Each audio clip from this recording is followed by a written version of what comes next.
السلام عليكم. وصفتنا اليوم غادي تكون كيك بالمول العجيب. غادي نوجدوا الكيكه ديال المول العجيب. غنحتاجوا 3 الحبات ديال البيض، كيس ديال الفلون شوكولا، غادي نحتاجوا 2 خمارات 7 غرام، يعني غنحتاجوا 14 غرام ديال خميره الحلويات، غادي نحتاجوا 7 غرام ديال كاكاو، كاس سكر خشن او سنيده، كاس حليب، نصف كاس زيت المائده، 3 البيضات و3 كؤوس ونصف ديال الدقيق. نسو البيض ديالنا،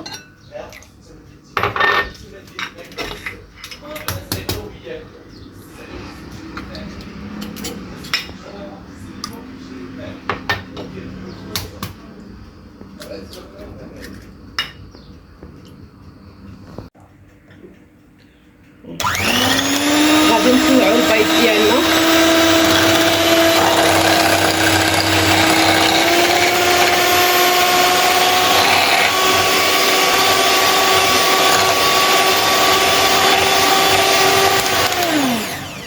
غنضيفو السنيده ديالنا،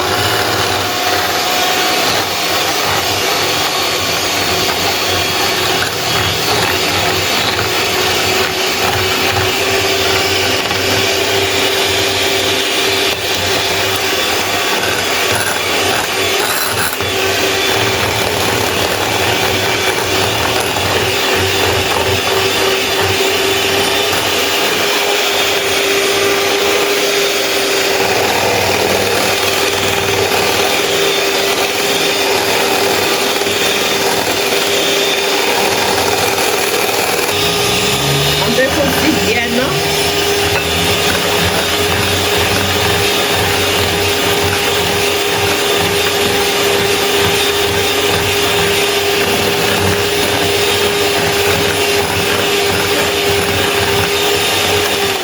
من بعد ما طلع عندنا هذا الخليط لهذا القوام غادي نبقاو مستمرين حتى يولي عندنا القوام ثقيل شويه ونعاود نرجع معاكم. غادي نضيف الحليب ونخلي واحد الكميه،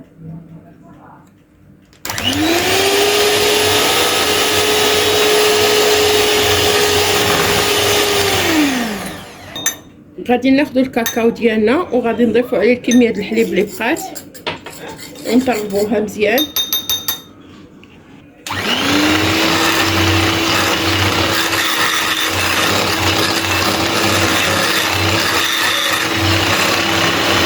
غادي نضيف العلبه ديال الفلون شوكولا ونحرك،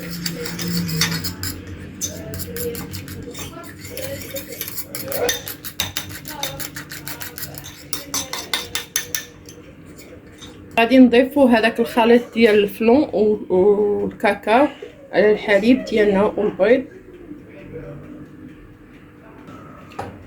وغنقربو الخليط ديالنا.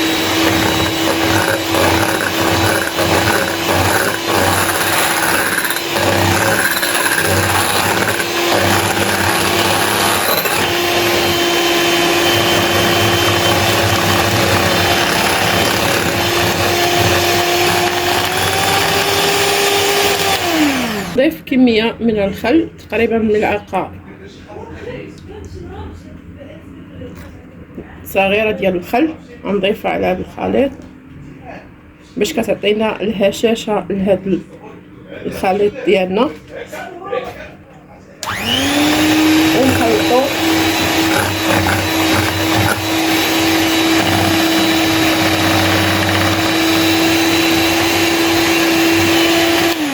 نخلط الدقيق مع خميرة الحلويات، راه غربلناهم من قبل،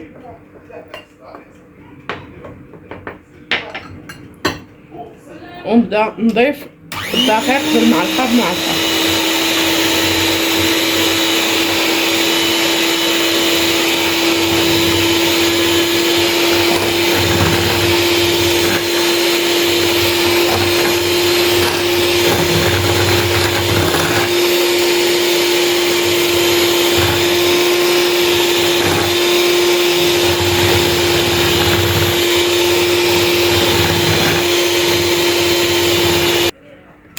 غادي نبقاو مستمرين في الخلط حتى نحصلوا على هاد القوام. دوك اللي غادي نحصلوا عليه تكتب لنا رقم 8 بهاد الطريقه.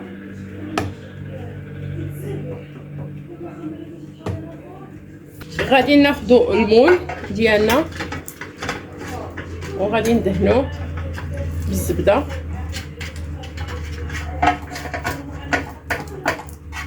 نرشوه بالدقيق، نغلفوه مزيان.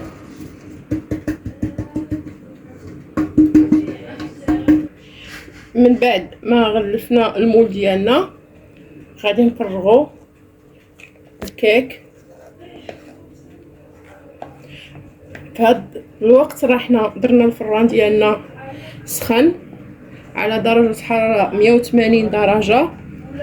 غادي ندخلو الفران 10 دقائق الاولى على 180 من الاسفل، النار من الاسفل.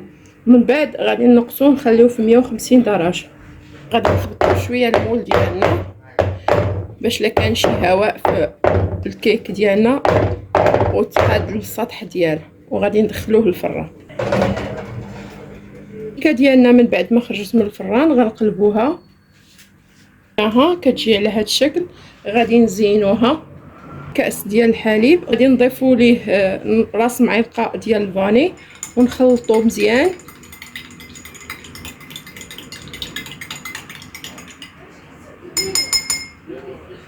وغنسقيو به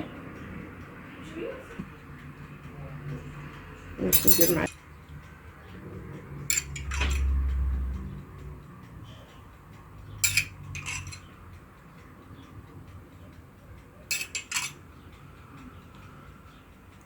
عندنا معلقه ديال نيسلي، غادي نزينو بها الوجه ديال هذا الكيك خطوط. بعد ما درنا فوق نيسلي كراميل غادي نديرو بشر الشوكولا وغنزينو به الوجه.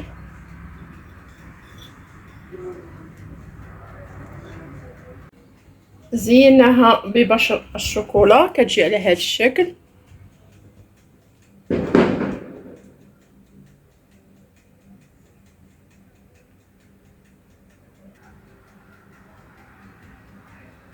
الشكل النهائي ديال الكيك ديالنا غادي نقطع معكم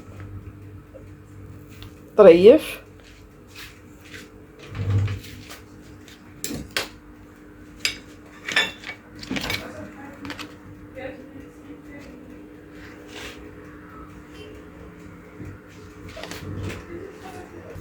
هذا هو الشكل النهائي.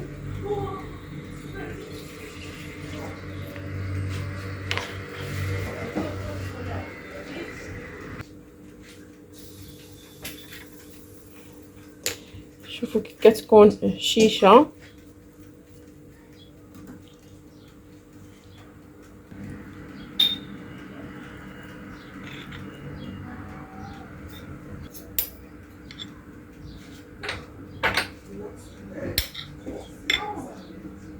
نتمنى وصفتنا اليوم تعجبكم وتجربوها. شكرا على المشاهدة، وإلى وصفة أخرى إن شاء الله.